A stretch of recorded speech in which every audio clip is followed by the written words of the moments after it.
Welcome back to part 2 of 2 in our discussion about Philip K. Dick's Do Androids Dream of Electric Sheep? I always have to take like a breath and think about the whole title, can you tell? And I have Madqueen with me, of course. Again, this is a continuation of our discussion, which was a Facebook and YouTube live session. So this is episode 44 on the Storypunks podcast. And again, so excited to have you here and to share the rest of this discussion. Before we jump right into that, let me just point you to Audible if you are looking for a way to keep up with the book club reads. That said, in the first part, I'll just remind you that I have adapted the schedule of what we're reading. So if you want to see the whole schedule, if you looked at it at some point and copied it down somewhere, let me point you to where you can find that. You can, of course, find it in the group. So that would be facebook.com/groups/storypunks. Have it posted right there as an announcement. But if you're not in the group, you can always go to storypunks.world/salon. And that's where you will see that I've truncated the list significantly. So the very first episode that I did that was a salon episode, I went through everything that I was hoping to read. I was truly geared up, gung-ho, super excited. And I think a lot of people were excited to pick and choose from that list, but I don't think very many people were like, I'm going to have time to read everything on that list, a new book every 2 weeks. So for that reason, I have cut it down. But also, as I mentioned in part 1, I am kind of changing my lifestyle so that I will not be connected to the internet quite so much. I'll have dedicated days where I am and days where I'm not. So more about that to come. But just a reminder of where things are going as we head into part 2 of this discussion. And again, this is Madqueen joining me. You can find her on YouTube, and you will just love finding out more about all her cyberpunk videos. She's truly, truly so smart, so fun to listen to, and just an amazing creative director. So just to point you back to her bio in part 1, if you are coming to this in part 2, this is one where you really need to watch part 1 or listen to part 1 first. And you'll remember her bio that she has all this great experience with different mediums as a creative director. And so I'm so excited to continue our conversation. Here we go.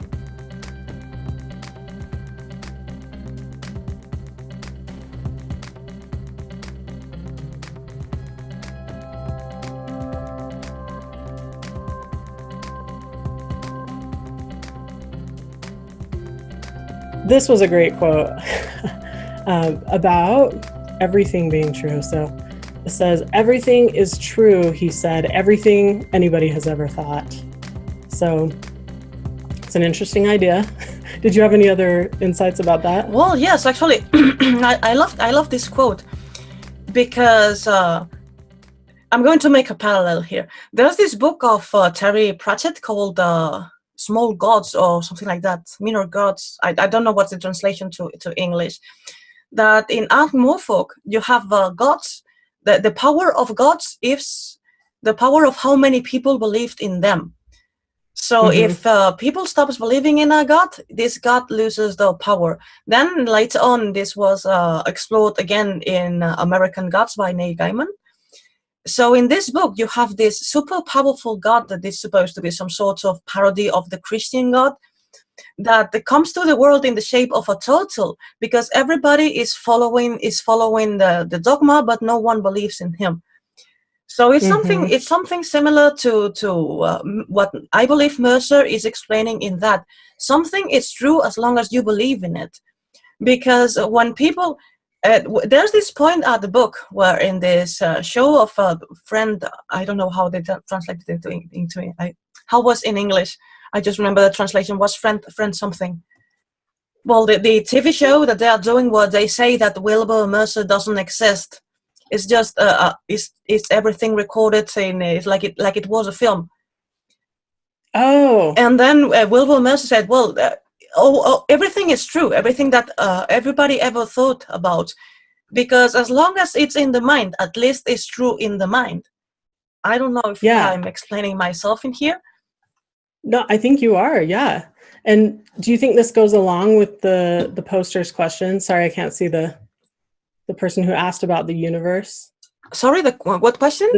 The jar, the question about the brain in the jar. Well, I am not sure if that's the theory that I think it is. Allow me to Google, because I know 3 theories about it. And head in the jar. Well, yeah, I think just it's interesting to think about.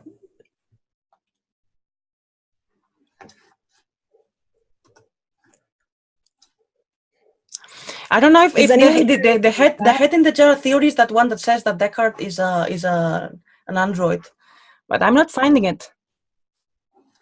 Well, it may or may not be. I'm not super familiar. I've heard this before, but I think I was more thinking along the lines of, people create their own reality, but what if the universe is the reality of some computer entity or android entity? If all the people in this book were androids, or the concept of an android, or something very huge like that. I don't know if that's where the person was going with it, or if I'm off in left field. But. Yes, this theory had another name, and I called it level 13 for the film. I don't know what's the official name of the theory, because level 13 is this film where they create an artificial reality, and then they realize they actually live in an artificial reality. But Philip K. Dick had this sentence, this quote that I love, that he always said that reality is what keeps existing when you stop believing in it. And it's funny how when he strongly believed that, but at the same time makes his characters believe a different thing. And this is something that's very interesting, because usually writers make their characters believe the same things that they do. And the fact that he's capable of making the different characters, the main characters, because you always need antagonists, obviously, but the fact that he writes main characters that believe so many different things, I find it very interesting. Well, yeah, and very skillful. Like, I really enjoy reading his work. It's just, it always makes me kind of, wonder a little bit. Now, was this serious, or was this something he was playing with, or whatever? But he had a lot of just really fun, playful moments. Like, I loved how he was talking about women's purses, and how the kibble, which is his word for just like the mess that entropy creates in the universe, right? The kibble, all the little things and the stuff that we can't keep up with. And he was talking about like how women's purses, at some point where an android was supposed to shoot him, and she couldn't find her laser within all the junk in her purse. And it was just, he had a lot of funny moments, I thought. But I don't know, overall it was pretty somber. And what do you think about this as like a noir? A lot of people describe this is basically a hard-boiled detective story set in a future world. And if you just take away the world building, it's pretty much just like, your regular detective story. Do you think there's any merit to that? Or, well, as William Gibson used to say, usually the name of the genre that a novel or a film belongs to is the one that is further from reality. So if you have a detective story that is set in the future, which is further from reality, is the future. So this is science fiction. So you can have science fiction and have, I don't know, for instance, Star Wars is a Western, but it's a Western in space, so it's a science fiction story. Because always the one that is further is the one that defines the genre. But yes, I believe it's that the typical noir cinema detective story is just that the murder is not he's not looking for a murderer, but for androids. Yeah, totally. And makes you question, because let me finish with this a moment. Sorry. Yeah. There's one question in here. So yes, if we consider this a detective story, usually when just you hear /read/watch a detective story, there is always this notion that the detective is following someone who's done something, and you understand why this someone is dangerous. It's very different in here, because at any moment are you clearly explained why androids are dangerous. Are they really dangerous?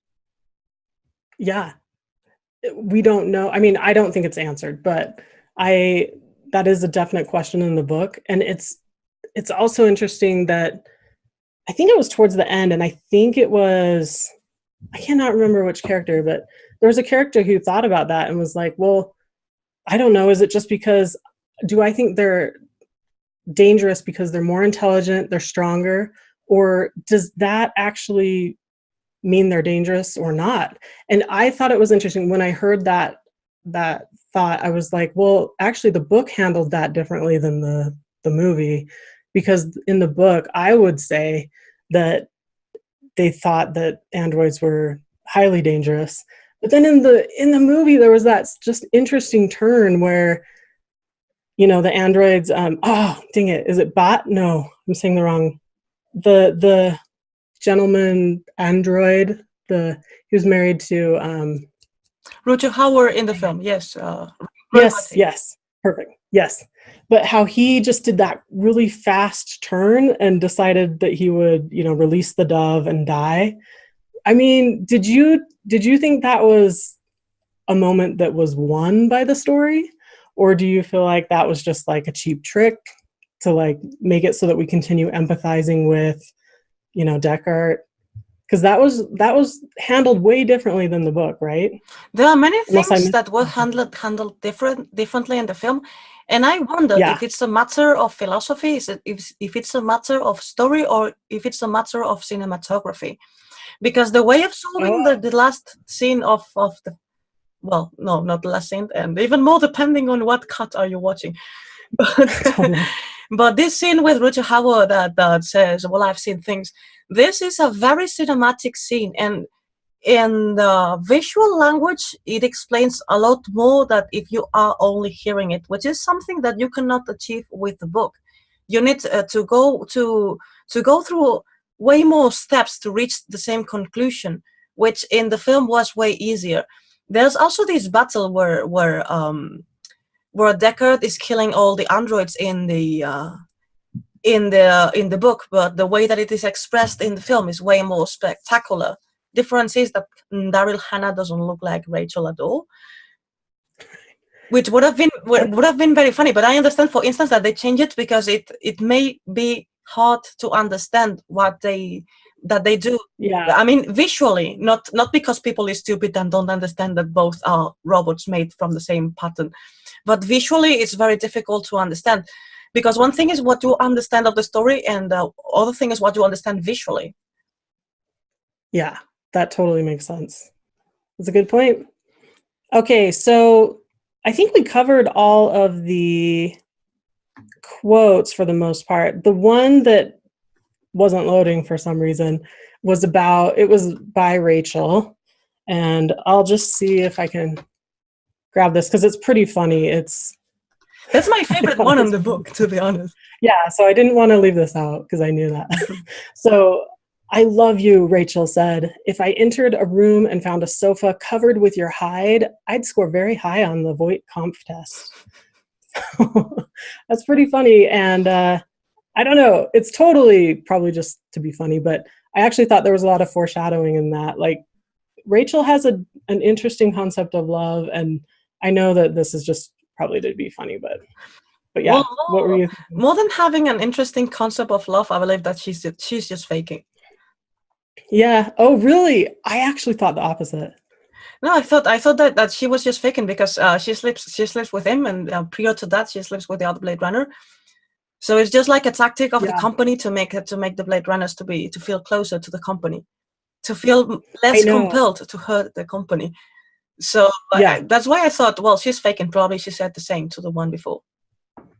Yeah, and I don't know if it's just because I wanted to believe this, but I thought about that, and I thought about, was she doing that? But then as I was listening to it, I was like, no, I think that she was programmed to do all that. But I think she actually legitimately fell in love with him. And there's just some interesting touches like this quote where just a little sentience comes through that like almost gets in there to what love could be for her. But I liked that there was room for that to be a possibility. Maybe I'll just say that maybe she fell in love with this particular guy, you know what I mean? Well, but yes, a good way of saying is, well, I love you enough to develop for empathy for you. Yeah. Yeah. Or to, you know, score high on the test. Oh, so funny. Okay. Now, is there anything else that people are submitting? I'm going to check Facebook, but I have not seen the notifications over here. So anything over there? In Mad here Queen? they are discussing about Westworld. Like Oh, Tears in Rain scene was great. That's a different conversation from Westworld. Yes, it was okay. great visually. In my opinion, William Gibson is the master for sure, but don't forget Bruce Sterling. Well, especially Masamune Shirow. I said something in the William Gibson video that I said I tried to make a joke that I don't know if it really reached people, because there is some more or less consensus that the cyberpunk movement started with William Gibson when Akira was published 1 year before than the Neuromancer. And it's like, why the Neuromancer and not Akira? Because Akira was published before. And yes, we don't forget about the rest. It's true. And they're different mediums, right? Isn't one manga? Is it manga? Yes, it's manga, and it's a very good one. Existence Cronenberg was creepy weird and had an awesome atmosphere as well. Since we're talking about sci-fi masterpieces, yes, Cronenberg has always been very inspired in how's this author called? Naked Lunch? Yeah. How's he called? Oh, dang it. It's right on the tip of my brain. Actually, Cronenberg did an adaptation of Naked Lunch. Mm-hmm. Author William Burroughs. And in the adaptation, Cronenberg made a mix between the life of Burroughs and the book. And the adaptation is great. If you have a chance, take a look because you're going to love it. And when you say that Cronenberg was creepy and weird, Cronenberg is like the filmmaker that makes Burroughs come to life. They should be brothers or something. I know they lived in different times, but you know they like mentally connected.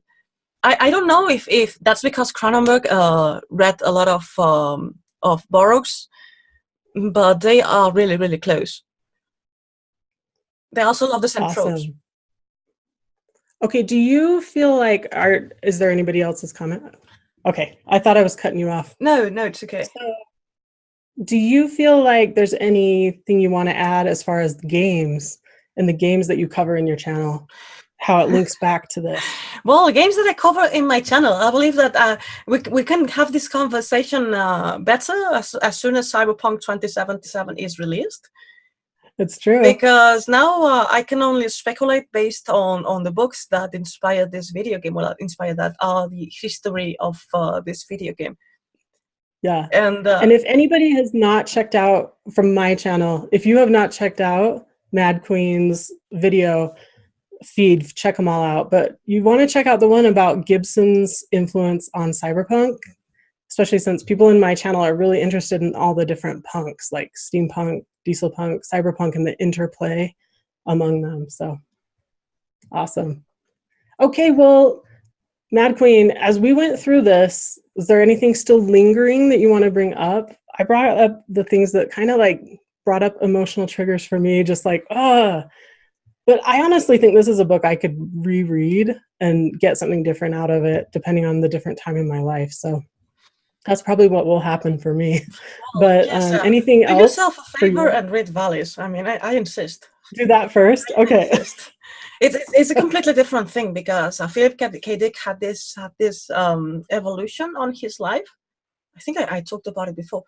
Well, he took a lot of drugs, an insane amount of drugs.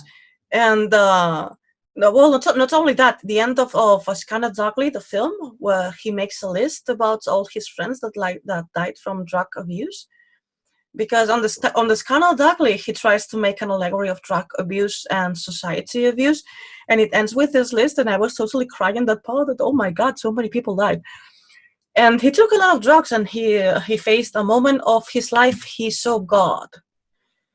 I thought that what he saw is that he was completely high. And then he started to write books about this revelation. And he started with the Valleys trilogy, that is a mix between science fiction and metaphysics. And it's really a really good book. And I should read it again because I remember it briefly. And it's very, very interesting. Now, there's a book that preceded Do Androids Dream of Electric Sheep? And I know some people think that Androids Dream of Electric Sheep could actually be considered a sequel to it. I think it's called like They Made Us or something. Have you read that one by Philip K. Dick? Wasn't that a short story? It might have been a short story. I haven't read it. I don't know, but I was thinking of checking that out. I believe it was a short story. Yeah, it easily could be. Yeah, but I was thinking of checking that out next as far as his work. But also, so as far as movies, Blade Runner came out just before Star Wars, correct? You might be better informed on that. No, Star Wars came before. Okay. So because Star Wars is do you feel like one influenced the other cinematically? Or do you feel like these were just like so different? So different. In fact, Star Wars came closer to when the book was released, because I believe the book was released in the 68, 69, and Star Wars is from the 76, around that. And it's very different because Star Wars is more rooted in the golden age of science fiction, of Asimov, all the thing that is very cheerful. And the new wave of science fiction were more depressive, more depressive, mostly because the ambient, the political convulsive times that they were living in made everyone depressive. I can understand that. And I believe that it inspired another kind of films. For instance, Mad Max and Soylent Green, and all these dystopias of the 70s that also evolved, which is something that I really love, because I especially love how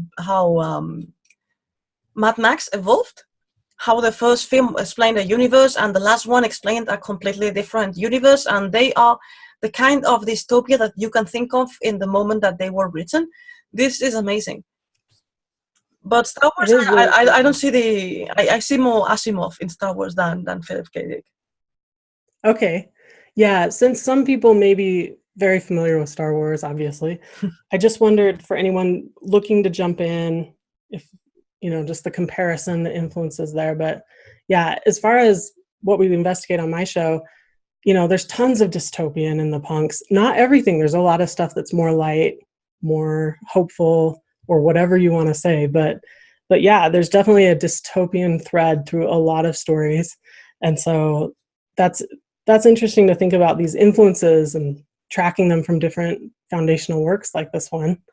Whether it was because it was popular for the movie or its own merits, everyone will have to decide. Well, I believe that this was the movie. Well, actually, it wasn't exactly a success, the film. I mean, when it was released, it became later a cult classic. But when it was released, it was a disaster, economically speaking. And that's probably why they recut it a few times, right? Yes, and also because I don't know which one came first, the one that has the voice or the one that is without the voice. I believe that it was without the voice. Then they asked the director to put the voice again. Then he removed the voice. Then he removed the last sequence that was shot by Kubrick, because Ridley Scott, it seems that he hates helicopters. And there's this last scene where Deckard and Rachel go in the mountains with the car, and he had to shoot this scene in a helicopter, but he hated that. And Kubrick had some footage from The Shining, the scene in the beginning that they're in the mountain, and he had some footage that he wasn't using, so he gave Ridley Scott a little bit to Blade Runner. Wow, I did not know that. So he didn't have to put himself in a helicopter because he hated them. That's actually a great story.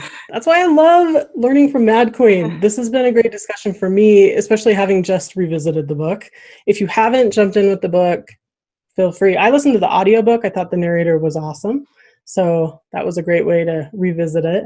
Anything else we should add before we wrap up and have you choose who should get this free giveaway? Well, I don't know what questions were on your side. I only read mine. I think there's something wrong with my feed over here, guys. If I'm being honest, because I don't know if it's that or because if it truly was like just too much of a shakeup to be at a different time. So I'm not showing any over here, but that is usually we have some over here. So I'll let you choose from your feed. Because I show that we're live over there. I don't know what's going on. Well, we'll keep trying. There's people asking things, and mostly that's the more interesting thing about YouTube. That you have in one hand the questions that are addressed to you, and you have people having a conversation amongst themselves, regardless of what you are doing, explaining your thing. And that's the more interesting thing about YouTube, about creating a community that doesn't only interact with you, they interact with each other. And that's what I think's cool. Yeah. So has anything stood out as far as, I mean, I have to give this away to someone, but. Yes, I'm reading the questions. Well, the truth is that my favorite is not exactly a great question, but raises the lack of knowledge, excuse me, that people have on the exact reach of all of Philip K. Dick's work, because I always say everything that you watch science fiction is Philip K. Dick, inspired in Philip K. Dick. No, in a book, because he had this insane zone of short stories, and they made a lot of films based on short stories, and they also made a series recently called Electric Dreams that is produced by the guy on Breaking Bad. Oh dang it! I can't think. This guy, the old one. Yeah. I didn't know Breaking Bad. No. Yes, the one of the drugs that they sell drugs. Yeah. Breaking Bad. Yep, Breaking Bad. Was this one, the old one. I didn't watch it. I just watched some episodes, and I thought I didn't like the characters. Yeah. Well, so my favorite question is the one that was surprised that Minority Report was written by Philip K. Dick. Well, it's kind of like Bob Dylan and music, right? Sorry? It's probably kind of like Bob Dylan and music. Like, he's written so many songs that other people then covered, you know what I mean? Yes. And it's like the Bible of everything. Everybody comes down to Philip K. Dick, because it's a little ugly that I say so, but one of the best things about Philip K. Dick is a very easy author. It's very easy to read. It's not dense. It's not, yeah. Okay, first season, okay?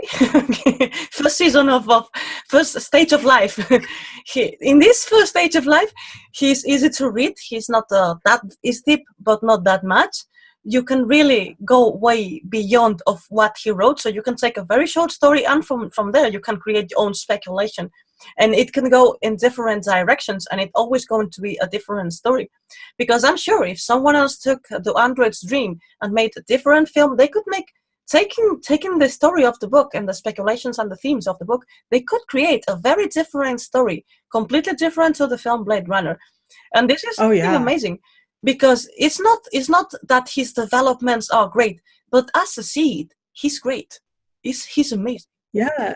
And that's probably harder to pull off than it seems. So, we can look at his work and be like, that's this or this, like that's simple or whatever you want to say. But sometimes pulling stuff off like that's so accessible, that's so moldable into other stories or interpretations of the story, that's actually like a pretty impressive feat. So pretty cool. It's very funny because YouTube considers Dick and a swear, and YouTube is automatically moderating everybody that says the word Dick.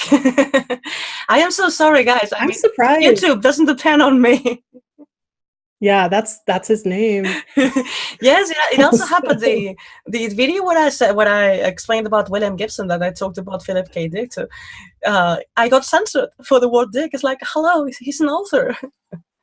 Oh, that surprises me, actually. You'd think there'd be something contextual, but okay, we're rebels over here today, I guess. Okay, well, once again, thank you to everyone who has joined Storypunks. And I do record this and I post it as an episode. So that's the core thing over at Storypunks, is a video and a audio podcast. And so I interview people, and then I've added this book club element just this year. So we also do just interviews over there. And so anyone who's interested, please check out storypunks.world. And it's a seasonal show, so I run about April to September, but in that window, there are weekly episodes. So this will become this week's episode. And then you can find other episodes on many different punk-related topics. Madqueen, anything else you'd like to share with my audience so that people can find you? Well, you can visit at Madqueen Show everywhere except on YouTube, that I'm Madqueen Show TV. But if you look for the Madqueen on Google, I'm there. Except lately, because I don't know what happened with Game of Thrones, because I don't watch Game of Thrones. And not because, I'm special, I don't watch Game of Thrones. I don't have time to watch it. It's an investment. But someone went Madqueen, and everybody's asking me if my name has any relation with Game of Thrones. Like, I'm sorry, but I was called the Madqueen before it was written. Yeah, I've seen pictures of, I think it's Daenerys. I actually don't watch it either, but I think it was that character, and I saw Madqueen next to it, and I was like, huh. So I hope I have that character's name right. Sorry. I don't remember what's the name of the character because I don't watch Game of Thrones. Yeah, someday. Well, awesome. Well, have a wonderful day to everyone. It's wonderful to meet you if you're in Madqueen's audience. And please reach out if you have any questions for me or anything else. Love to meet you and talk with you. And Madqueen, have a fabulous evening. Thank you very much. Absolutely. And thanks for having me. And hello, audience of the Storypunks. We'll see each other again. Totally. And I've been really talking up Madqueen because I'm so impressed with her videos. So definitely check that out right now. I know you want to. Okay, have a wonderful night, everyone. Good night. Thank you again to Madqueen for joining me on this adventure, and I'm so excited to hopefully have her back when I discuss future cyberpunk books in the salon. And on that note, as I mentioned in both intros for both of these episodes, I'm kind of looking at changing things a little bit, checking out different options. So if you have feedback for me on what you've enjoyed, that really will shape what I end up doing going forward. I'm going to take all of that into account, and this would be the right day, the right time to give me that feedback so that I can really shape it here midstream as we continue with the rest of the season. So if you have a really strong opinion about which types of episodes you like, just shoot me a quick email. And the way you can be connected to me through email is to please join my newsletter. It comes out every Friday. It has a little bit different content than what I have here in the episode. So it's just a little bit different, and I tend to post things there early, and I give extra opportunities for giveaways and stuff like that. So if you go to storypunks.world/newsletter, you'll see where to sign up for that. And yes, I would absolutely love your feedback about what you're getting value from when it comes to the Storypunks podcast episodes. So thank you again for being here in any way, shape, or form. And if you give me feedback on which platforms you prefer, like if you want more from like YouTube, for example, you could let me know, hey, you want shorter videos over there, or you want stuff that helps you create different things. All kinds of feedback would be so helpful to me. So the door is wide open, and I hope that you'll send me an email.